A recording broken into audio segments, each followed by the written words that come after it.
Good morning बच्चों, how are you all? Fine, good. बच्चों, आज हम हमारे मोती जीवन के चैप्टर का जो फर्स्ट चैप्टर का हमने उद्देश्य करा था, आप लोगों तक पहुंचा होगा, वो आपने सबने पढ़ लिया। लेकिन कई बच्चे मैं अभी भी देख रही हूँ कि वीडियोस देख नहीं रहे। क्यों नहीं देख रहे? हम आपके लिए पढ़ा रहे हैं, आप बच्चों के लिए हम शुरू कर रहे हैं ये चीज़। तो आप लोगों को ये ज़रूर आपको पता होना चाहिए कि हम जो पढ़ा रहे हैं वो आपके लिए पढ़ा रहे हैं, इस बात को भूलिए मत। तो प्लीज़, जब भी, मैं ये नहीं कह रही कि मैं 9 बजे सुबह क्लास भेजती हूँ तो आप 9 बजे आके बैठिए। करना तो यही चाहिए। यदि आपका स्कूल खुल रहा होता तो क्या होता? यही होता कि आप जो क्लास का समय है उसी क्लास पर आप क्लास को अटेंड करते, है ना? सही कह रही हूँ ना? तो अभी क्यों नहीं? कई बच्चे मुझे बहुत अच्छे अच्छे कमेंट्स भेज रहे हैं, अच्छा लग रहा है देखकर। तो अब आज जो है वो सिर्फ सिंपल कहानी है बच्चों, बहुत अच्छी। मैंने पहले भी बताया आपको, गौतम बुद्ध की ये कहानी है, जिनको बचपन में सिद्धार्थ नाम से जाना जाता था।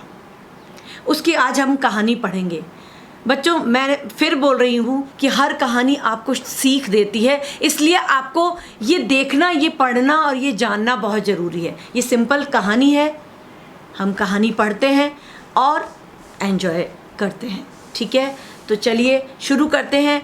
ये कहानी गौतम बुद्ध की प्राचीन समय की बात है। प्राचीन मतलब पुराने समय की बात है।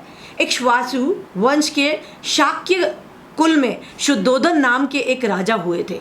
ये आपसे बच्चों, मैं बार बार बोल रही हूँ कि एक्स्ट्रा क्वेश्चंस जो हैं वो इन्हीं में से बन के आएंगे। तो जहाँ मैं जिसको अंडरलाइन करती हूँ तो हमेशा पेंसिल अपने पास, आपके पास होती है, आप उससे अंडरलाइन उसको शुरू कर देंगे। उनके राज्य की राजधानी कपिलवस्तु थी, है ना? शॉर्ट आंसर में आपसे पूछा जा सकता है। कपिलवस्तु एक जगह का नाम है। कपिलवस्तु की सारी प्रजा बहुत सुखी थी। सभी लोग राजा शुद्धोधन से बहुत प्रसन्न थे, क्योंकि वो बहुत बढ़िया राजा थे, बहुत सहृदय व्यक्ति थे, सबकी सुनते थे, अपने समाज के लोगों की वो सुनते थे। राजा को बस एक ही दुख था। क्या दुख था? कि उनके कोई पुत्र नहीं था। तो ये आप कहानी को ध्यान से सुनेंगे तो आपके इस छोटे छोटे जो फिलअप्स और वन वर्ड जो मैं एक्स्ट्रा क्वेश्चंस आपको दे रही हूँ तो वो आपको आराम से समझ में आएंगे बच्चों। इसीलिए बोलती हूँ, राजा की पत्नी माया भी चाहती थी कि उनका कोई पुत्र हो। सुखी प्रजा ईश्वर से प्रार्थना करती कि जो राजा हमारा इतना ध्यान रखता है, अब उसका दुख समाप्त हो, है ना? प्रजा भी यही चाहती थी कि हमारे राजा का कष्ट दूर हो जाए और उनके कोई ना कोई संतान उत्पन्न हो। हर माँ बाप का सपना होता है कि उनकी संतान स्वस्थ सुखी हो। उनसे पूछिए जिनके औलाद नहीं होती, जो बे औलाद होते हैं। प्रजा की दुआओं को ईश्वर ने सुन लिया। किसने सुन लिया? ईश्वर ने। राजा की पत्नी माया ने नंदन वन के समान सुंदर लुम्बिनी वन में, जैसे नंदन वन की बहुत बहुत खूबसूरत वन माना जाता है, उस समय कपिलवस्तु में लुम्बिनी वन था। लुम्बिनी ये वर्ड आपके आया है, इसको अंडरलाइन कर लीजिए। और लुम्बिनी वन में घूमने की इच्छा प्रकट की और वहाँ उसने एक सुंदर बालक को जन्म दिया। किन्होंने? राजा की पत्नी माया ने। राजा कौन थे भाई? शुद्धोधन। सिद्धार्थ के फादर का, पिताजी का क्या नाम था? राजा शुद्धोधन। ठीक है बच्चों? पुत्र पैदा होने की खुशी में राजा ने एक भव्य उत्सव का आयोजन किया। बहुत बड़ा आयोजन किया उन्होंने। दूर दूर से राजा महाराजा आए और सारे जगह सुगंधित वातावरण था, ठीक है? और प्रजा बहुत खुश थी। दूर दूर से राजा महाराज आए, बालक का नामकरण हुआ। अब बेटा, हमारे यहाँ पे हिंदू संस्कृति में संस्कार होते हैं, जन्म संस्कार से लेकर मृत्यु तक संस्कार उसको एक उसमें बांधा हुआ है। तो जब जन्म हुआ तो बच्चे का नामकरण रखा गया, यानी नाम रखा गया। किसका नाम क्या रखा जाए? ऐसे नहीं कि कुछ भी नाम रख देते हैं, ऐसा नहीं है, है ना? हमारे कल्चर में क्या है कि उसके लिए भी एक संस्कार, नामकरण संस्कार जिसको कहते हैं, वो किया जाता है। नाम रखा गया सिद्धार्थ। क्या नाम रखा गया? सिद्धार्थ। अब क्या हुआ बच्चों, आगे चलते हैं। पिता शुद्धोधन की इच्छा थी कि उनका पुत्र सभी राष्ट्रीय सुख भोगे और प्रसन्न रहे। अब इसको अंडरलाइन करिए, वो क्या चाहते थे राजा, कि वो सब राष्ट्रीय, भाई राजा था तो उनका पुत्र भी राष्ट्रीय सुखों को भोगे, है ना, और उन्हीं की तरह प्रतापी राजा बने, ये उन्होंने सोचा। उसे कभी किसी बात का दुख ना हो। हर माँ बाप चाहते हैं हमारे बच्चे को किसी भी प्रकार की पीड़ा ना पहुँचे, तो उन्होंने भी यही सोचा कि हमारे जो सिद्धार्थ है वो बिल्कुल सुकुमार है, वो वैसे ही पले, उसको कोई भी दुख ही ना देखना पड़े। पर बच्चों ये बात सत्य नहीं है। सुख और दुख इस जीवन के दो पहिए हैं। अगर आपके पास सुख है तो सोच के रखो कि दुख भी मिलेगा। दुख के डर से हम बैठ नहीं सकते, और कहीं इसी प्रकार की गलती शुद्धोधन राजा ने भी की अपने बच्चे को बचाने के लिए, कि वो कोई गलत चीज़ देखे ही नहीं तो उसके सामने सारी चीज़ अच्छी रखते थे वो, ठीक है। बालक सिद्धार्थ को सभी सुख सुविधाएं दी गई। अब ये सुख सुविधाएं दी गई अंडरलाइन करेंगे। बालक भी बहुत प्रसन्न रहता था। भाई नेचुरल सी बात है, सब कुछ अच्छा अच्छा अच्छा मिलेगा तो आप कैसे रहोगे, प्रसन्न रहोगे। खेलने को मिलता था, खूब खेलता था और वो करता था, है ना। तो जैसे जैसे बालक बड़ा होता गया उसकी समझदारी भी बढ़ती चली गई। लेकिन देखिए भाग्य या नियति को कुछ और मंजूर था। कहते हैं, एक वाक्य बोलते हैं, मैन प्रपोजेस गॉड डिस्पोजेस। कि मैन हम आदमी जो सोचता है, जिसको प्रपोज करता है, मैन उसको के लिए कुछ और ही भगवान उसके लिए कुछ और ही सोच के बैठा होता है। तो राजा की हमेशा यही कोशिश रहती थी कि बालक सिद्धार्थ को किसी भी बात को लेकर क्षण भर भी दुख ना हो। ऐसा तो होता ही नहीं है जीवन में कि किसी को क्षण भर का दुख भी प्राप्त ना हो, लेकिन राजा ऐसा सोचता था। अब देखिए आगे क्या होता है। एक बार बालक सिद्धार्थ ने एक बूढ़े व्यक्ति को देखा, तो राजा ने यहां तक कर दिया था कि उसके सामने, सिद्धार्थ के सामने कोई बूढ़ा व्यक्ति आता ही नहीं था। सब जवान रहते थे, जो हंसते रहते थे, सुखी प्रसन्न रहते थे। तो सिद्धार्थ सोचता था संसार यही है। पर बच्चों संसार ये नहीं है। मैंने बताया उसमें वृद्धावस्था भी होगी, उसमें जीवन भी होगा तो मृत्यु भी होगी। सिद्धार्थ को ये पता ही नहीं था कि इंसान मरते भी हैं क्या। लेकिन जब उनको, सिद्धार्थ को, एक व्यक्ति को, बूढ़े व्यक्ति को ऐसे जीर्ण शीर्ण लाठी ले जाते हुए और बिल्कुल दुबला पतला सा उन्होंने देखा, तो उनको भयंकर आश्चर्य हुआ। वो बहुत आश्चर्य में पड़ गए कि ऐसा तो कोई व्यक्ति होता ही नहीं जिसकी इतनी झुर्रियाँ आ रही हैं, और ऐसा क्यों है ये, है ना। वो झुककर चल रहा था। तो वो बहुत सोच में पड़ गए। लेकिन राजा ने और उनकी प्रजा, जो भी उनके देखभाल, जो सेवक सेविका थे, उन्होंने उस बात को टाल दिया, उस वृद्ध को उनके सामने से हटा दिया।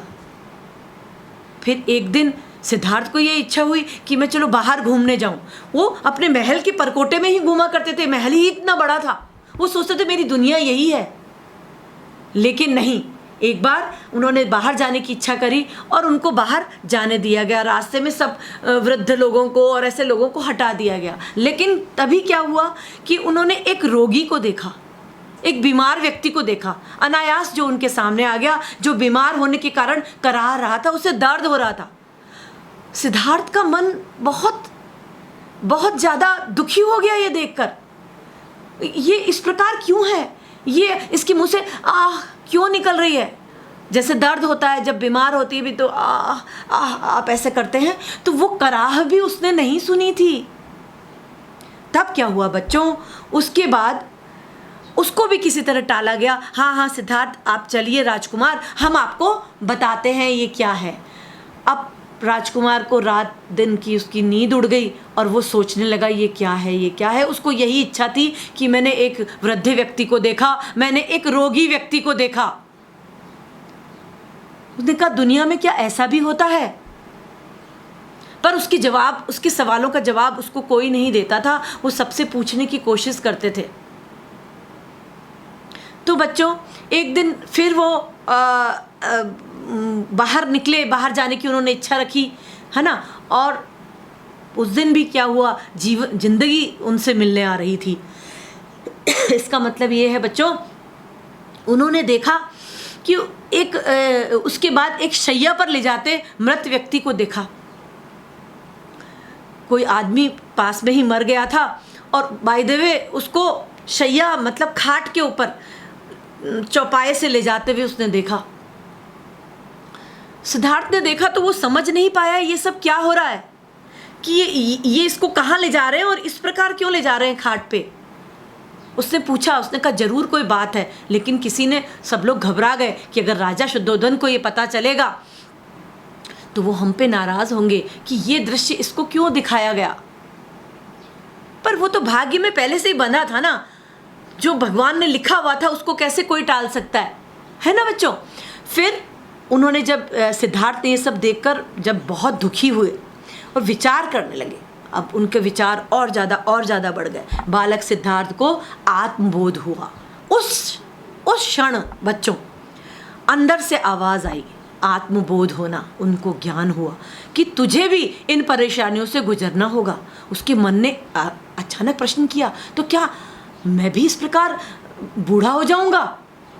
तो क्या कभी मैं भी बीमार पड़ सकता हूँ? तो क्या मैं भी एक दिन मर जाऊंगा? मेरे इन सवालों का जवाब कौन दे? क्योंकि उससे सारी बात छुपाई जा रही थी, उसको जवाब देने वाला कोई नहीं था। तब क्या होता? इसलिए इन पर विजय प्राप्त करना बहुत आवश्यक है। उनका मुझे कोई नहीं बता रहा, मुझे ही कुछ करना पड़ेगा। कुछ ना कुछ तो संकेत जरूर मुझे मिल रहे हैं ऐसे कि जीवन ये नहीं है जो मैं देख रहा हूँ राजमहल में, जीवन कुछ और है। ये बात सिद्धार्थ ने सोची बच्चों, क्योंकि उन्हें आत्मबोध हुआ। अंदर से उनको इस चीज़ का पता लगा। आत्मबोध के कारण उसने यानी सिद्धार्थ ने प्रकृति की अवस्थाओं को भी चुनौती दे डाली। उसने चुनौती दी, मतलब उसने कहा मैं जान के रहूँगा कि ये बूढ़ा क्यों होता है इंसान, मरता क्यों है, रोगी क्यों होता है, दुख क्यों है, सुख क्या है। ये तो बहुत बड़ी बड़ी बातें हैं। तो सिद्धार्थ ने सोच लिया, अब उनका ये लोग नहीं बताएंगे। तो एक दिन उन्होंने क्या करा, अब उनके मन में ज्ञान प्राप्त करने की इच्छा उत्पन्न हुई। राज्य में मिलने वाली सुविधाओं में अब उनका कोई विश्वास नहीं रहा। उनको अब सुख सुविधाएं अच्छी नहीं लगती थी। अब वो राजमहल में उदास रहने लगे। उनके पिता और उनकी माता को बहुत चिंता हुई कि हमारे बेटे को क्या हो गया है, अब हम इसको कैसे ठीक करें।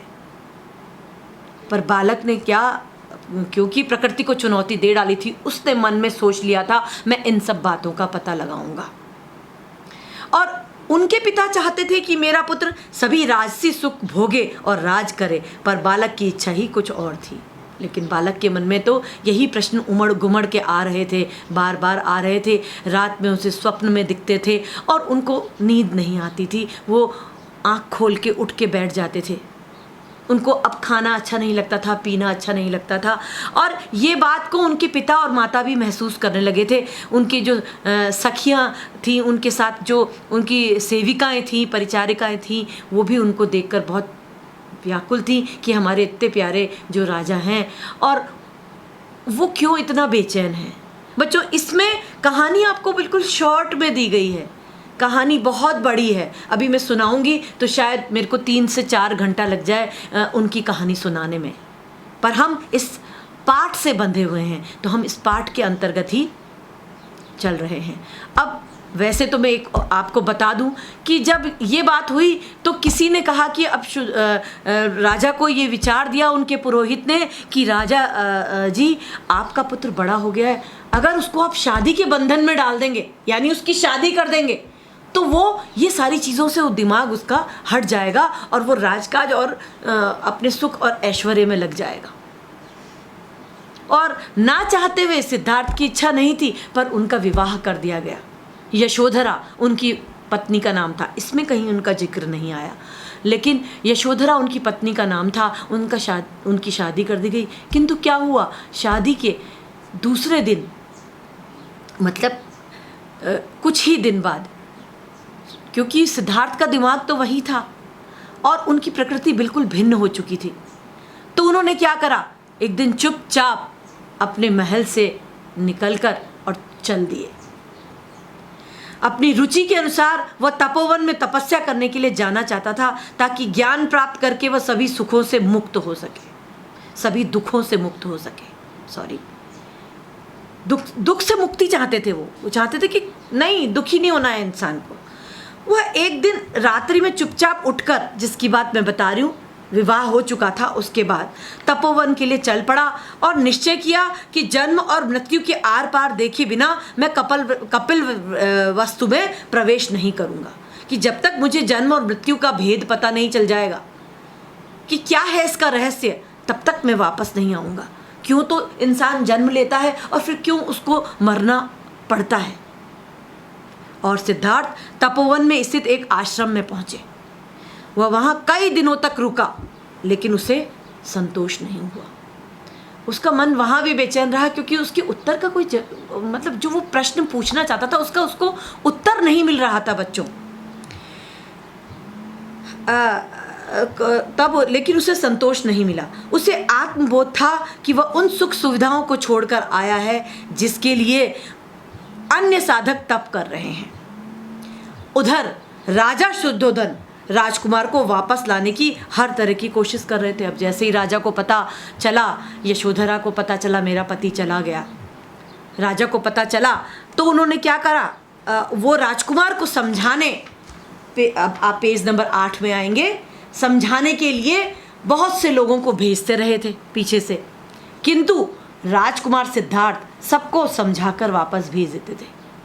कहते थे नहीं, अभी मुझे ज्ञान की प्राप्ति नहीं हुई है ना, कि जब मुझे ज्ञान की प्राप्ति हो जाएगी मैं स्वयं वापस आ जाऊंगा। राजकुमार ने अराड मुनि के आश्रम में, अंडरलाइन करेंगे इसको, देखिए कौन से मुनि के आश्रम में करा था, अराड मुनि के आश्रम में जाकर उनके सामने अपनी रुचि प्रकट की, स्पष्ट की, उन्होंने बोला और लक्ष्य प्राप्ति के उपाय जाने कि अपने मेरा जो एम है उसको प्राप्त करने के लिए मैं क्या करूं गुरुदेव, ये तो बता दो।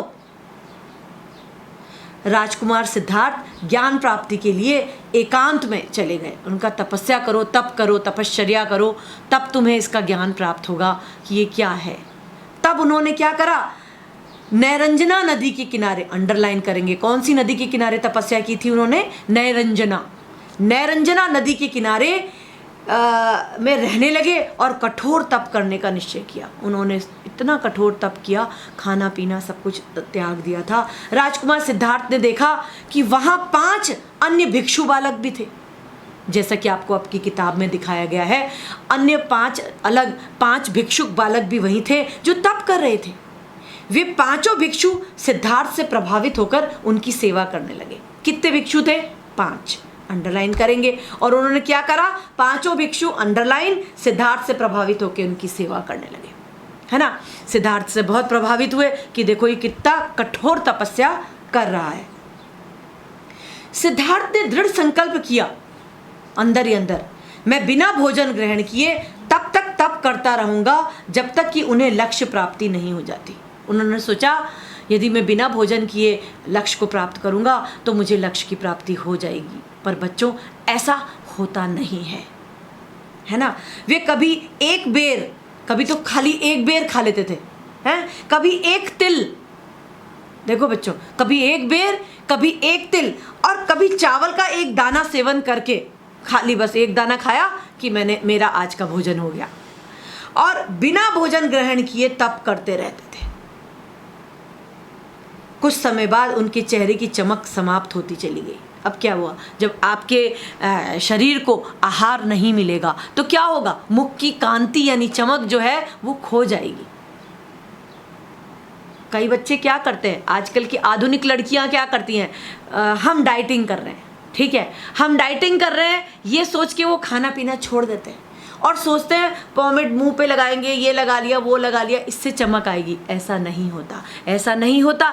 आप अगर भरपूर अपने खाना नहीं खाएंगे और पूरा संतुलित आहार, भरपूर से मेरा मतलब है संतुलित आहार जब तक नहीं लेंगे तो आपका शरीर की सुंदरता और वो सब कुछ, चेहरे की स्किन की ग्लो जो है वो सब कुछ खत्म होता जाएगा। तो सिद्धार्थ के साथ भी ये हुआ, शरीर में मांस और खून की कमी हो गई। अब उनके रक्त अल्पता बहुत हो गई, खून की कमी हो गई, मांस की झुर्रियाँ पड़ गई, जिनके कारण वे बहुत कमज़ोर हो गए। उन्हें लगा, फिर उनको ज्ञान हुआ इस बात का क्या ज्ञान हुआ? देखो, इंसान जब प्रैक्टिकली करने लग जाता है तब उसको बहुत सारी चीज़ें सीखने को मिलती हैं बेटा।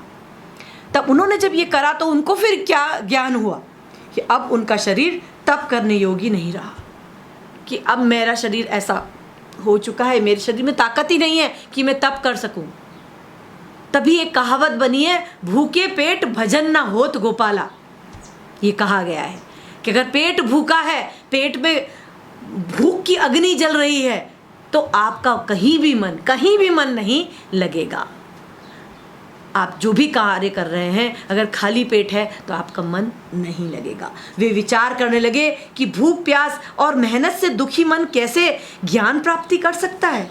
अब उनको आत्मबोध फिर से हुआ इस बात का कि भूखे प्यास और मेहनत से हम कुछ भी चीज़ प्राप्त नहीं कर सकते।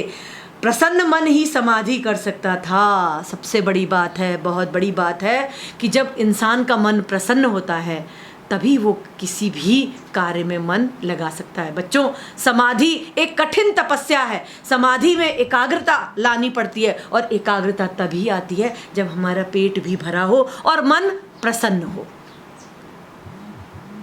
उसी समय उन्हें आत्मबोध हुआ कि इसका एकमात्र उपाय भोजन ग्रहण करना ही है। तब उन्होंने समझा, उनको हो गया कि मुझे खाना तो खाना ही चाहिए। अब एक और दृढ़ संकल्प था। अब तो एक और तो उन्होंने प्रतिज्ञा कर ली थी, दृढ़ संकल्प मन में प्रतिज्ञा कर ली थी कि मैं नहीं खाऊंगा अन्न, है ना। और दूसरी ओर था आत्मबोध। अब किसको चुने वो? प्रतिज्ञा भी अपनी जगह, सब कहते हैं, बड़े से बड़ा लोग कह गए हैं ये बात, प्रतिज्ञा जब कोई चीज़ कर ली तो उसको तोड़नी नहीं चाहिए, है ना। तो अब उन्होंने, लेकिन उधर उनको उनकी आत्मा बार बार उन्हें ये बात बोल रही थी, आत्मबोध हो रहा था, अंदर से उनकी आवाज़ आ रही थी कि नहीं, यू आर रॉन्ग, तुम गलत कर रहे हो सिद्धार्थ, तुम गलत कर रहे हो। अब तब उन्होंने अपना संकल्प तोड़कर, अपना जो दृढ़ प्रतिज्ञा थी उसको तोड़कर भोजन ग्रहण करने की इच्छा प्रकट की। उन्होंने अपने शिष्यों से कहा, नहीं, मेरे को ये आत्मबोध हो रहा है कि खाली पेट तपस्या नहीं हो सकती, समाधि हम नहीं कर सकते, हमारा ध्यान नहीं लग सकता इन सब चीज़ों में। तब उन्होंने क्या करा बच्चों, उन्होंने भोजन ग्रहण करने की इच्छा प्रकट की। उसी समय निकट में रहने वाली एक गोपबाला आई और प्रसाद के रूप में लाई खीर से भरा पात्र सिद्धार्थ को दिया। उन्होंने खीर दी, खीर खिलाई उनको। क्या खिलाई? खीर। खीर ग्रहण करके सिद्धार्थ का मन प्रसन्न हो गया। जब उन्होंने खीर खाई तो उनको इतनी आत्मसंतुष्टि हुई। उनकी फेवरेट चीज़ भी थी खीर, बचपन में वो खीर बहुत खाया करते थे, तो उनको बहुत आत्मसंतुष्टि हुई। बच्चों, इसको अंडरलाइन करेंगे। क्या ग्रहण की उन्होंने? खीर ग्रहण की। उन्हें लगा कि अब वे ज्ञान प्राप्त कर लेंगे। उनको लगा अब मैं आगे की कार्रवाई के लिए तैयार हूँ, अब मैं ज्ञान प्राप्ति के लिए आगे बढ़ता हूँ। पर क्या हुआ, उसके साथ जो और बालक थे ना, भिक्षुक बालक, उन्होंने सोचा इसने तो अपनी प्रतिज्ञा ही तोड़ दी, सिद्धार्थ ने तो, नहीं, अब हम इसकी कोई सेवा नहीं करेंगे, ये तो ऐसा ही है, ये उन्होंने सोचा। जब अन्य 5 भिक्षु बालकों ने सिद्धार्थ को अपनी प्रतिज्ञा तोड़कर खीर ग्रहण करते देखा तो वे सिद्धार्थ को धर्म भ्रष्ट समझकर वहां से चले गए। उनका, तुमने अपना धर्म को भ्रष्ट कर दिया, अब हम तुम्हारे साथ नहीं रहेंगे। वो चले गए। राजकुमार सिद्धार्थ फिर कठोर तप में लीन होकर तप में लग गए। आत्मबोध होने पर उन्हें नहीं लगा कि उन्होंने अपनी प्रतिज्ञा भी तोड़ी है। उनको लगा कोई बात नहीं, आप मेरा साथ नहीं दे रहे, आप मत दीजिए, लेकिन मैंने गलत नहीं किया। अंततः एक दिन उन्होंने अपने लक्ष्य को प्राप्त करके सारे संसार के लोगों के दुखों को दूर कर दिया और गौतम बुद्ध के नाम से प्रसिद्ध हुए। अंडरलाइन, सिद्धार्थ किस नाम से प्रसिद्ध हुए? गौतम बुद्ध के नाम से। तो बच्चों, इसलिए हमें जीवन में आत्मबोध बहुत आवश्यक है। बच्चों, अब मैं आ रही हूँ पेज नंबर 9 पे, और इसमें कुछ क्वेश्चंस हैं, इसमें से MCQs, और वो आप देखिए, मैंने इसमें लिख दिए हैं, ब्लैक आपके वाइट बोर्ड पे लिख दिए हैं। ये मैं आपको बताती हूँ ये किस प्रकार है। इसमें मैंने जो सही आंसर है उसको मैंने लिखा है, तो आप लोग भी क्या करेंगे कि मेरे साथ सही आंसर जो है उसको अपना बुक में टिक लगाते रहेंगे। ठीक है बच्चों? तो सफलता का आधार क्या है? सफलता का आधार सही ऑप्शन है ख। पहले विचार करेंगे, फिर हमें उस चीज़ का आत्मबोध होगा। जब आत्मबोध होगा तो उसके प्रति हमको रुचि आएगी और उस रुचि के तरफ हम परिश्रम करेंगे तो हमें सफलता प्राप्त होगी। यानी ख वाला सही है। अब दूसरा क्वेश्चन है आत्मबोध का अर्थ है। यहाँ पे ख पे राइट कर लेंगे बच्चों आप अपनी अपनी किताब में। आत्मबोध का अर्थ है क्या है? केवल अपने आप को पहचानना।